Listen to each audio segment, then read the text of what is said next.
এশার নামাজ এবং ফজরের নামাজ বিশুদ্ধ হাদিস। নবীজি বলছে যে মুনাফিক সে এশা এবং ফজরের জামাতে আসে না।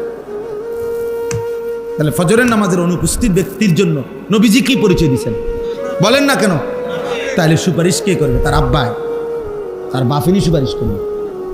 হ্যাঁ, আপনি ফজরের নামাজ পড়েন না, আপনারে আপনার নবী বলছে মুনাফিক তুই, তাহলে এবার হেরে সুপারিশ কে করবে? তার আব্বাইনি সুপারিশ করবে, তার দাদানি সুপারিশ করবে। বলেন, সুপারিশ যিনি করবেন তিনি তো বলতেছেন সে মুনাফিক। কথা বোঝেন নাই? তাই কে সুপারিশ করবে? তাই আপনি বলেন, বলো ছেলেরা, তোমার নবী যে তোমার সুপারিশ করবে তো তিনি তো বললো তুমি মুনাফিক, তো মুনাফিকের জন্য উনি সুপারিশ করবে কিভাবে? কাফেরের জন্য উনি সুপারিশ, তিনি বলছেন মান তারাকা সালাতান মুতাআম্মিদান ফাকাদ কাফারা। হাদিস কিনা? আল্লাহর নবী বলেন যে ইচ্ছে করে নামাজ ছেড়ে দিল ফাকাদ কাফারা। বলেন চাচা, অর্থ আপনিও বুঝবেন এটা, ওই যে তো বুঝছো ফাকাদ কাফারা, সে কুফরি করল। শায়েখ বলছে আল্লামা মুফতি মুশতাকুর নবী সাহেব হুজুর বলছে মুহাদ্দিসিনের ব্যাখ্যা তো পরে, আগে তরজমা কোন, পরে না ব্যাখ্যা করবেন না, তরজমা বলেন আগে, লফজি তরজমা বলেন, শাব্দিক তরজমা বলেন। ফাকাদ কাফারা অর্থ কি? কুফরি করল, সে যেন কুফরি করলো, সে যেন বেঈমান হয়ে গেল। আর কি বলতো নবী? বাংলা বলতো আর মাথার বাড়ি দিত। আর নবীজি বললেন জামাতে আসলা না, আমার মন চাই করে ঘর সহ আগুনে পুড়াই ফেলি। বলে নাই আল্লাহ রাসূল? বিশুদ্ধ হাদিস, লা উহাররিকান্না বুয়ুতাহুম। আমার মন চাই যে মানুষগুলো নামাজের জামাতে আসে না, রাসূল সাল্লাল্লাহু আলাইহি সাল্লাম বলে আমার মন চাই তাদের ঘরগুলো আগুনে পুড়াই ফেলি। তার শুদ্ধ কি পরিমাণ রাগ করছে নবী? কথা বলেন না, না এটা খুব আদর করে গেছে, না এই কথার দ্বারা বোঝা গেছে নবী এর প্রতি খুব আদর। আদর তাইলে তাইলে আপনি ফজরের নামাজ জামাতে পড়বেন না, নবী আপনার আদর। আল্লাহ নবী কি বললেন? আচ্ছা এটা কেন বললেন?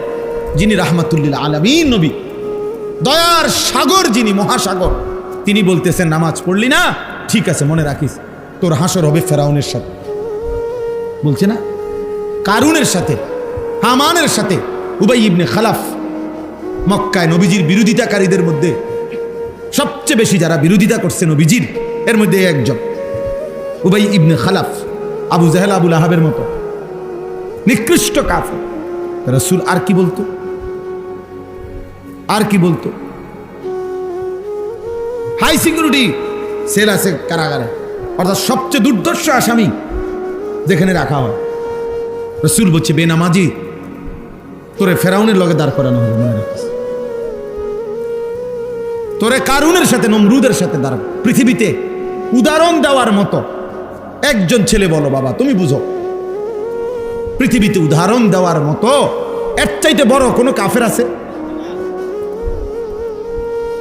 তো নবীজি সাল্লাল্লাহু আলাইহি সাল্লাম কি পরিমাণ গুসা করছে কথা, নাকি এটা আদর করে বলছে, না মস্কারি করছে, ঠাট্টা করে? রাসূলুল্লাহ সাল্লাল্লাহু আলাইহি সাল্লাম যেটা বলছে এটা ঠাট্টা করে বলছে কোন? আমি না এটা মনে এমনি কইছি, আরে আসলে কোনো এরম হইতো না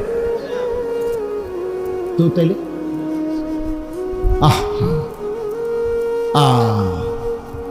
ডোলে, এমনি ডোলে, নবীর এসকে ডোলে লড়ে। হ্যাঁ, নবীর এসকে আপনি ডোলেন, সেজদা কোথায়? নামাজের জামাত কোথায়? চেহারায় দাড়ি কোথায়? বিবির পর্দা কোথায়? ফজরের নামাজের সেজদা কোথায়? বিশুদ্ধ কোরআন তেলাওয়াত কোথায়? পাক নাফাক কোথায়? হালাল হারাম কোথায়? হ্যাঁ, সুদখোর নবীর আশেক বলেন না কেন? কিস্তিখোর যে কিস্তি নেয় ওই নবীর আশেক বলেন না কেন চাচা? যার ঘরে প্রতিদিন রঙিন টেলিভিশন চলে, নাচ গান নাটক সিনেমা, ও নবীর আশেক। যার চা দোকানে প্রতিদিন টেলিভিশন চলে, 24 ঘন্টা টেলিভিশন চালায় রাখে, ও রাসূলের আশেক। কি বলে বিবেক? কি বলে? ইনসাফ কি বলে? তুমি যুক্তি দিয়ে বুঝাই দাও। কোরআন হাদিস তো নাই পাইতা না, যুক্তি দিয়েই বুঝাই দাও না চাই। অথচ আল্লাহ তাআলা নবী সাল্লাল্লাহু আলাইহি ওয়াসাল্লামকে কি পরিমাণ ভালোবাসতেন, কি পরিমাণ ভালোবাসতেন, কি পরিমাণ মহব্বত করতেন। পুরাটা জীবন খুঁজে খুঁজে আমরা সেই নবীর বিরোধিতা করে করে, অথচ আমরা রাসূলুল্লাহ সাল্লাল্লাহু আলাইহি ওয়াসাল্লামের ভালোবাসার দাবি করছি।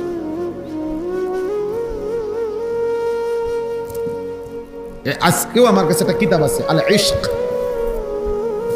ইশক কই না আমরা, যে আশেক, ইশক এই কিতাবের নামে, এটা আমার গাড়িতে আছে, মানে পড়ার জন্য আনছি, পড়ি আর কি গাড়ির বসে।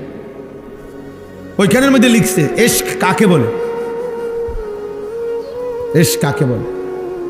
ইশক বলা হয় তাজাউযু হাদ্দিল মুহাব্বা, ভালোবাসা মহব্বতের সীমা অতিক্রম করা।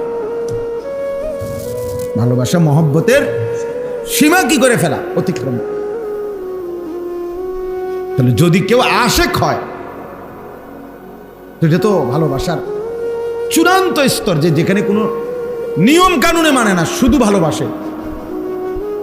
ওই প্রিয়জনকে ছাড়া যার কল্পনায়, যার চেহারায়, যার সুরতে আর কোনো কারো চিহ্ন ভাসে না, তাকে না বলবো কি মিয়া আশিক। তাজাউযু হাদ্দিল মুহাব্বা, মুহাব্বতের হদ, সীমানা অতিক্রম করা, ইশক। এজন্য ইসলামের মধ্যে এটা খুব চাইছে এমন কিচ্ছু না। এই জন্য কোরআন সুন্নাহর মধ্যে ইশক শব্দ নাই, কোরআনেও কোনো আয়াতে নাই, হাদিসেরও কোনো শব্দে এই শব্দ নেই। মানে আল্লাহ এবং তার রাসূল যেন বলছে, বাবুরে আমার সীমানা ফারণ দরকার নাই, তুমি সীমানা থাকো, মহব্বতেই করো। কথা বুঝেন নাই? সীমানা ফারণ লাগবে না, জায়গার থাকো, তুমি সীমানার মধ্যে থেকেই মহব্বত করো, ভালোবাসো, ভালোবাসো। এই জন্য কোরআনে কোনো ইশক শব্দ নাই, বুঝছেন না? হাদিসেও নাই, আছে মহব্বত। কোন শব্দ আছে? মহব্বত। লা ইউমিনু আহাদুকুম হাত্তা আকুনা আহাব্বা ইলাইহি মিন ওয়ালিদিহি ওয়া ওয়ালাদিহি ওয়ান নাসি আজমাইন। আল্লাহ নবী সাল্লাল্লাহু আলাইহি ওয়াসাল্লাম বলেন, তোমাদের পিতা মাতা সন্তানাদি সমস্ত মানুষের চাইতে যদি আমাকে সবচেয়ে বেশি মহব্বত না করো, তাহলে পূর্ণ মুমিন হতে এই যে মহব্বত। আল মারউ মা মান আহাব্বা, নবী সাল্লাল্লাহু আলাইহি ওয়াসাল্লাম বলে, যে যাকে মহব্বত করবে তার সাথেই তার কিয়ামত হবে, হাসর হবে। এই যে মহব্বত শব্দ বারবার এটা কোরআনে আছে। আহাব্বা ইলাইকুম মিনাল্লাহি ওয়া রাসূলিহি ওয়া জিহাদিন ফি সাবিলি ফাতারাব্বাসু।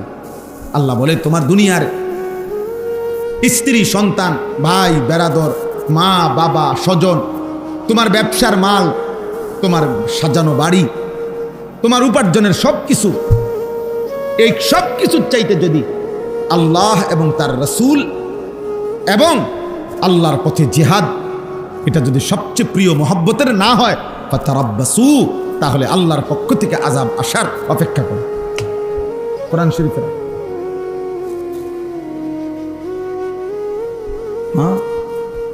ইন্নামা ওয়ালিয়ুকুমুল্লাহ ওয়া রাসূলুহু ওয়াল্লাযীনা আমানু আল্লাযীনা ইউকিমুনাস সালাহ। আল্লাহ তাআলা বলছে, নিশ্চয়ই মুমিন তোমাদের বন্ধু আল্লাহ, এরপরে তোমাদের বন্ধু রাসূলুল্লাহ, এরপরে তোমাদের বন্ধু মুমিন মুত্তাকি ইমানদার। ওয়াল্লাযীনা আমানু আল্লাযীনা ইউকিমুনাস সালাহ, শুধু মুমিন না, ফাসিক মার্কা মুমিন না, বরং নামাজি মুমিন, মুত্তাকি মুমিন তোমাদের বন্ধু, তোমাদের বন্ধু। কোরআনের আয়াত, ফাল্লাযীনা আমানু বিহি ওয়া আযযারুহু ওয়া নাসারুহু ওয়াত্তাবাউন নূর আল্লাযী উনজিলা মাআহু।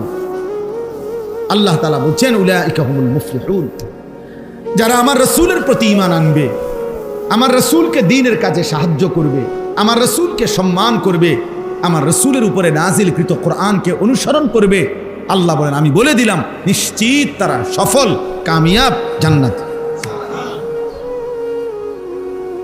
অনুসরণ করতে হবে।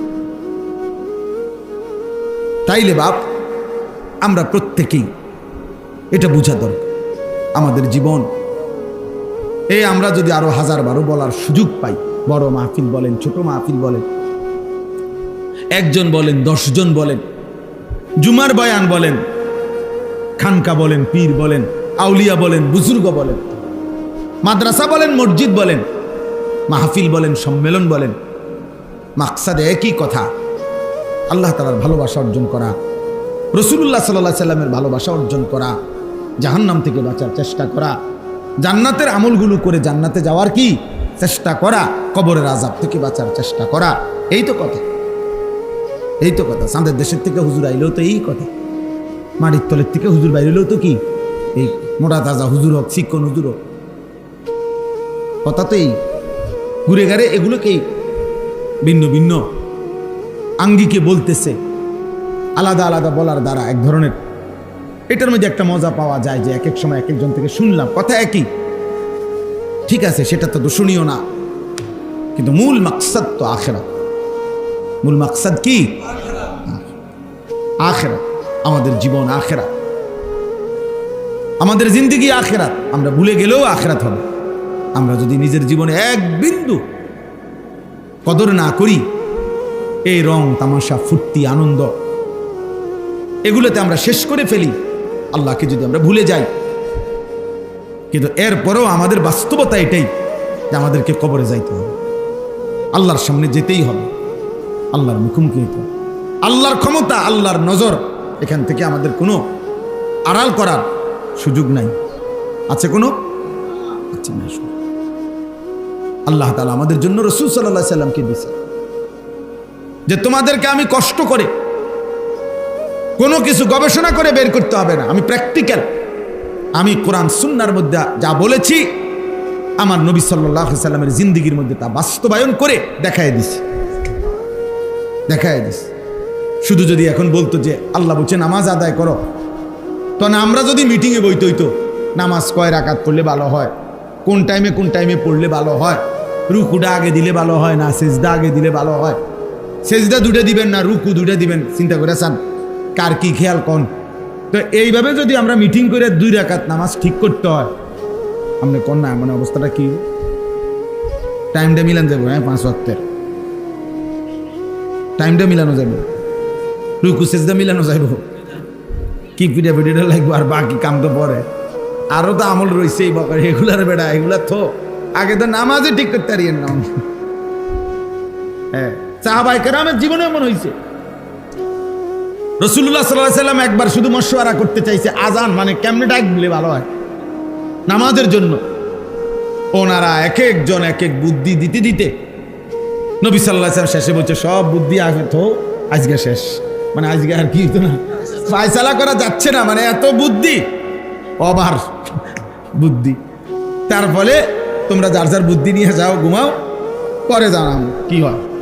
আল্লাহ তাআলা ওই রাত্রিতেই আল্লাহ যেন বলতেছে ইয়া রাসূলুল্লাহ, বন্ধু বুদ্ধি বেশি হয়ে গেছে, কালকে পর্যন্ত রাখলে এই বুদ্ধি মানে এগুলা পরে সামালে দেওয়া যেত না।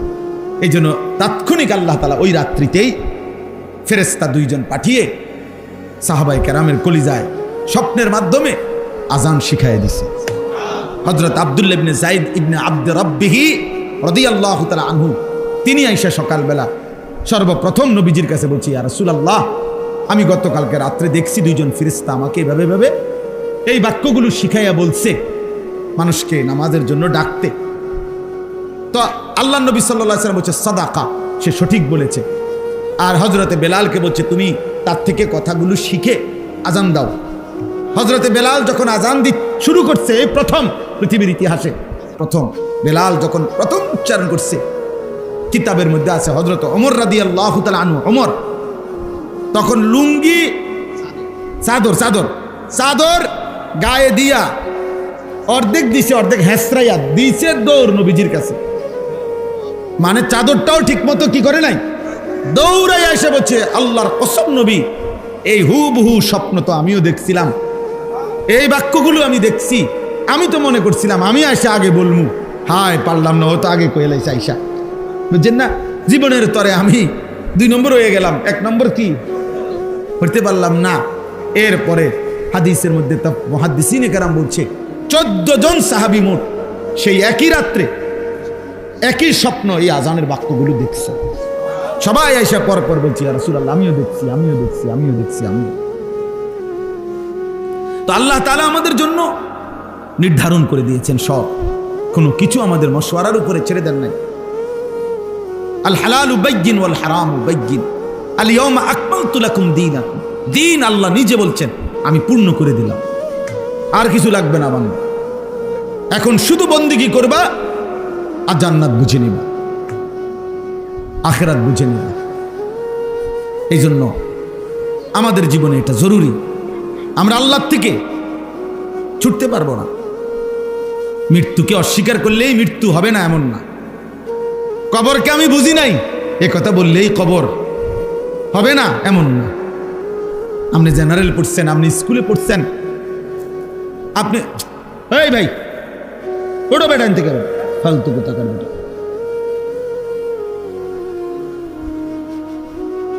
তুমি শুনবা না তোমার বয়ান, তামাশা আর কি। হের একটু ফর হেরটা হের ছবি উড়ায়, নিজে নিজে উড়াইতে আছে। আর কি কয় না করি দিয়ে আমি কিনব। জি তাইলে ছুটে গেছে কথা।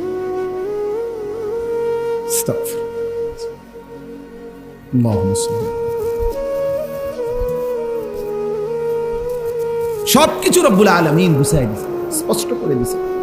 23টা বছরে নবী সাল্লাল্লাহু আলাইহি সাল্লাম বলছেন ওয়াল্লিমুকুম কুল্লা শাই আনা লাকুম মিসলাল ওয়ালিদ। আমি এক পিতার মতো উম্মত, আমি তোমাদেরকে সব শিখিয়ে যাব, সব বলে যাব। একটা নখ কোন দিক থেকে কাটবে বলে গেছে, এক গ্লাস পানি পান করতে কয় নিঃশ্বাস সেটা বলে গেছে, নিঃশ্বাসটা কি গ্লাসের ভিতরে ফেলবে না বাইরে ফেলবে সেটা বলে গেছে, দেখাই গেছে। বাম পাও দিয়ে বাথরুমে ঢুকবো না ডান পাও দিয়ে ঢুকবো এটা পর্যন্ত উম্মতকে শিখাই গেছে। আবার বের হইতে সময় ডান পাও দিয়ে বাইরবো না বাম পাও দিয়ে বের হবে, উম্মতকে এটা বলে গেছে। 3টা ডিলা লইব না 4টা ডিলা লইব এটা বলে গেছে। কোন জিনিস দ্বারা ডিলা নিবে, কোন জিনিস দ্বারা ডিলা নিতে পারবে না, এটা হাড্ডি হলে নেওয়া যাবে না, এটা গোবর হইলে নেওয়া যাবে না, এটা গাছের পাতা হইলে নেওয়া যাবে না। কথার কথা, কোনটা দিয়ে নেওয়া যাবে কোনটা যাবে না এটা বলে দিছে। লুঙ্গিটা কখন উঠাবে, বাথরুমের ওই বাইরে থাকতে আলগি দিয়ে লেবো মাথা নাকি কাছে গিয়ে বলে দিছে। কোন পায়ের উপরে টয়লেটে বসে একটু ভর বেশি দিবে এটা পর্যন্ত বলে গেছে। হাত্তাল খির বসার পদ্ধতিও কি বলে দিছে, বাথরুমে বসবে কি। তাইলে বলেন তিনি আমাদেরকে কি পরিমাণ মেহনত করে, রাত নাই দিন নাই কষ্ট করে আল্লাহ নবী সাল্লাল্লাহু আলাইহি ওয়াসাল্লাম পুরো দিন বুঝাই দিছে। মাত্র 10 বছর ছিল মদিনায়, তো 10ম বছর তো ইন্তেকালি করছে, 10ম বছর কোনো পূর্ণ হয় নাই। তাহলে আর কয় বছর বুঝেন নাই, আর কয় বছর, 9 বছর। 57টি যুদ্ধ এই 9 বছরে নবীজি পরিচালনা করছেন। 27টি যুদ্ধে সশরীরে নিজে ছিলেন 9 বছরের ভিতরে। এটি হলো মক্কার সময় কোনো যুদ্ধ করে নাই, করছে সব কোথায়, মদিনা। তাইলে 9 বছরে কয়টা যুদ্ধ নিজে গেছে, 27টা যুদ্ধ, আর 30টা যুদ্ধে সেনাবাহিনী পাঠাইছে।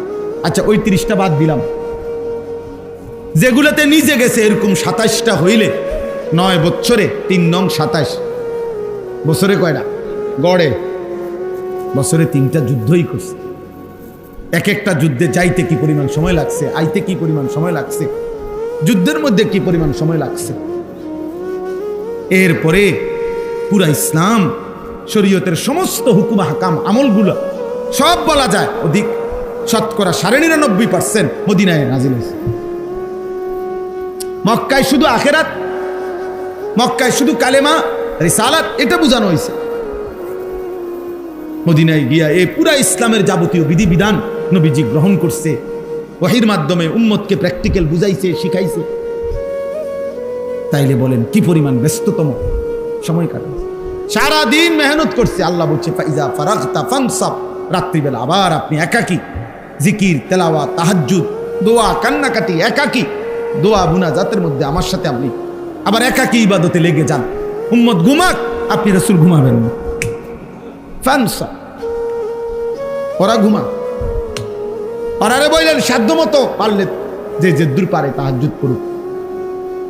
আর আপনার জন্য আমি আল্লাহ বলে দিলাম, আপনি কিন্তু সারা রাত ঘুমাবেন না। নিসফাহু, হয় অর্ধেক ঘুমাবেন, অর্ধেক জেগে থাকবেন। আবিন কুসমিনহু, অথবা অর্ধেকের চাইতে কম, অর্ধেকের চাইতে কম 3 ভাগ ঘুমাবেন, 1 ভাগ জেগে থাকবেন। আউজিদ আলাইহি, অথবা অর্ধেকের চাইতে বেশি, মানে 4 ভাগের 3 ভাগ জেগে থাকবেন, 1 ভাগ ঘুমাবেন। এইভাবে আল্লাহ তাআলা মানে অর্থাৎ এমন যেন হয় না হয় বন্ধু, যে এশার পর থেকে ফজরের আগ এই পুরাটা রাত শুধু ঘুমাইয়েই কাটাইছেন। আপনার জন্য যেন এমন না হয়,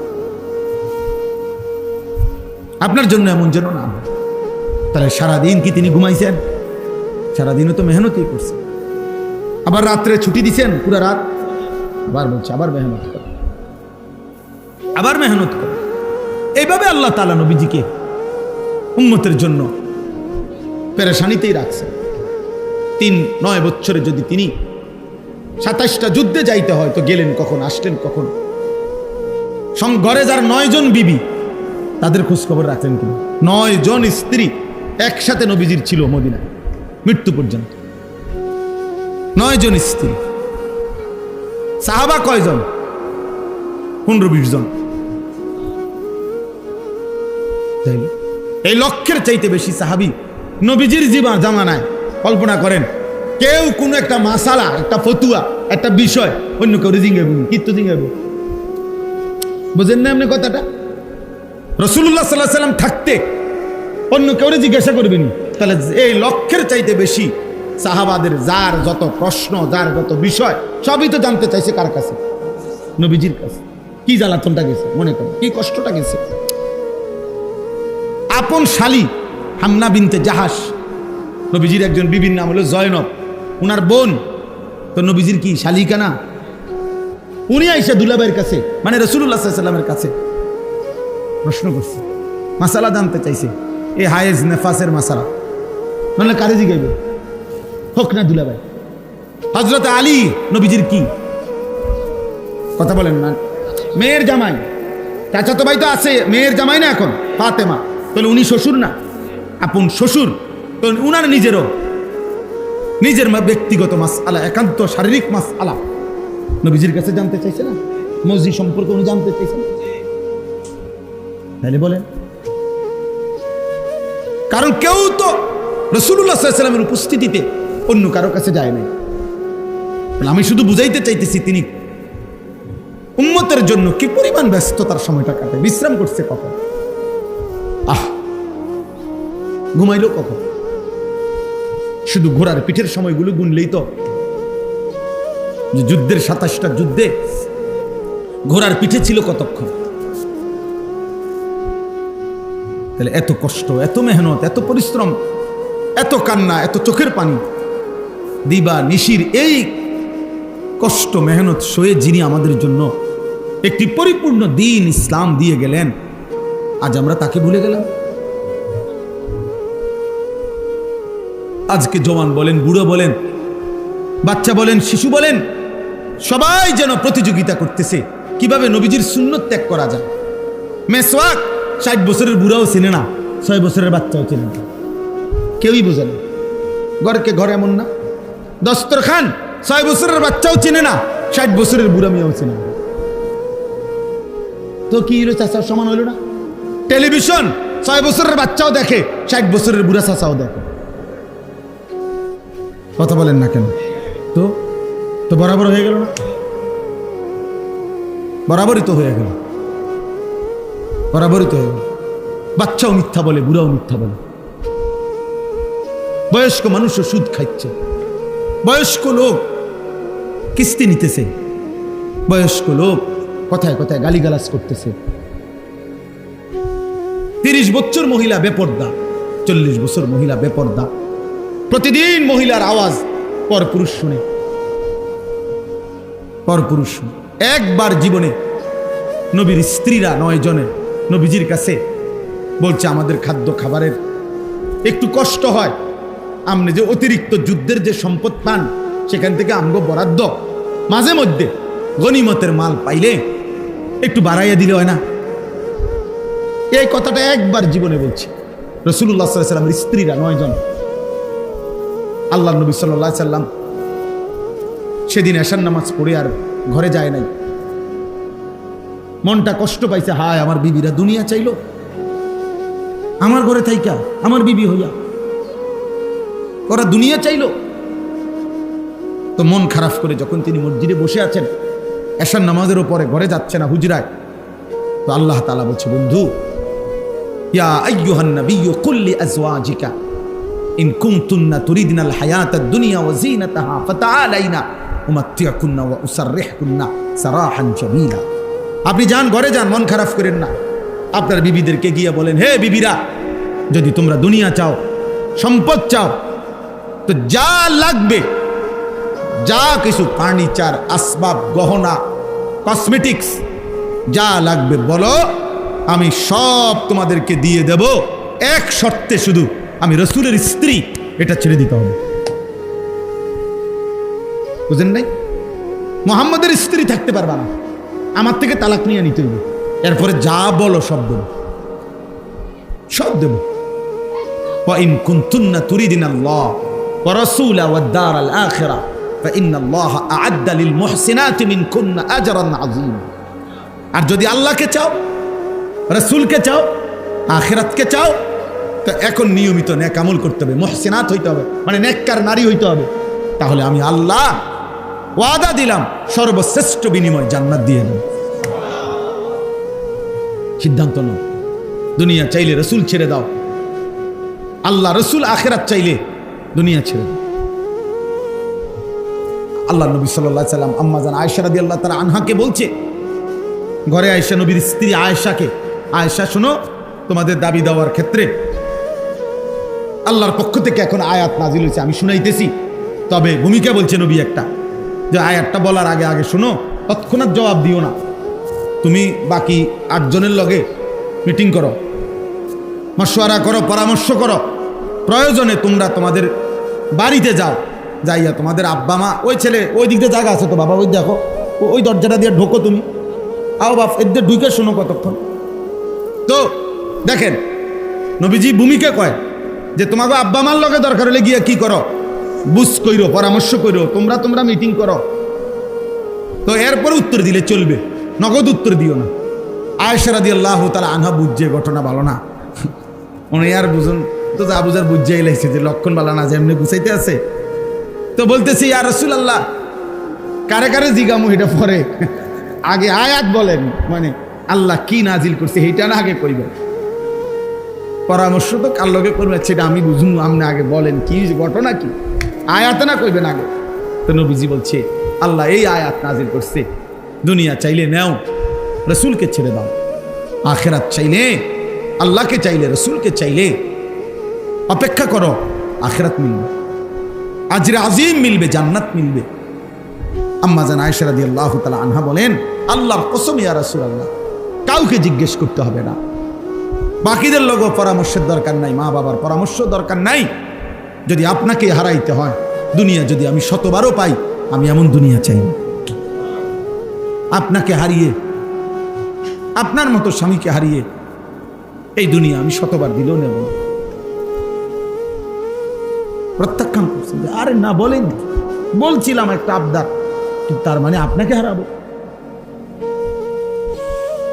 হ্যাঁ, ইয়া নিসা আন-নবিয়্যি মান ইয়াতি মিনকুন্না বিফাহিশাতিন মুবায়্যিনাহ ইউদাআফ লাহাল আযাবু দি'ফাইন ওয়া কানা যালিকা আলা আল্লাহি ইয়াসীরা। আল্লাহ বলে দিলেন, হে নবীর স্ত্রীগণ, ইমানদার নারীগণ, শুনে নাও, তোমাদের মধ্য থেকে যে কেউ যেই কোনো রকমের অশ্লীলতা, বেহায়াপনা করবে, নারী হয়েও আমি আল্লাহ ওয়াদা দিলাম, কোনো ইমানদার নারী যদি জিনা, ব্যভিচার, বেহায়া, হারাম সম্পর্ক, কোনো ছেলের সাথে, ভিন পুরুষের সাথে, অবিবাহিত কিংবা বিবাহিত, যে কোনো অবৈধ সম্পর্ক, গুনাহের কোনো কিছু করবে, অশ্লীলতা, বেহায়াপনা, আল্লাহ বলেন আমি ওয়াদা দিলাম ইউদাআফ লাহাল আযাবু দিফাইন, তাকে তার প্রত্যেকটা পাপের কারণে দ্বিগুণ দ্বিগুণ শাস্তি দেব। নারী হইয়া বেদ্য হইলা কেমনে? নারী হইয়া চরিত্রহীন হইলা কেমনে? নারী তো সৃষ্টিগতভাবেই লাজুকতা বেশি তার। নারীর শরীরের মধ্যে আল্লাহ হায়া বেশি দিছেন, লজ্জা বেশি দিছেন। সেই নারী যখন লজ্জা ভেঙে ফেলে, ওই মেয়ে যখন অসভ্য হয়, তো এটা একেবারে ফসা দুর্গন্ধ, লাশের চাইতে বেশি দুর্গন্ধ চড়া। হ্যাঁ, কারণ আল্লাহ তাআলা তো পুরুষের চাইতে বেশি হায়া, লজ্জা, শালীনতা নারীর মধ্যে বেশি দিছিলেন। কিন্তু সে যখন ওইটাও ডিঙ্গে এলাইছে, আমার বোঝেন না কেমন অসভ্য। এই জন্য আয-যানিয়াতু, এই জন্য কোনো ছেলে মেয়ে যদি জিনা করে, নারী পুরুষ যদি জিনা করে, ব্যভিচার করে, আল্লাহ যে শাস্তিটা বলছে কোরআনে, এক্ষেত্রে নারীর কথা আগে বলছে।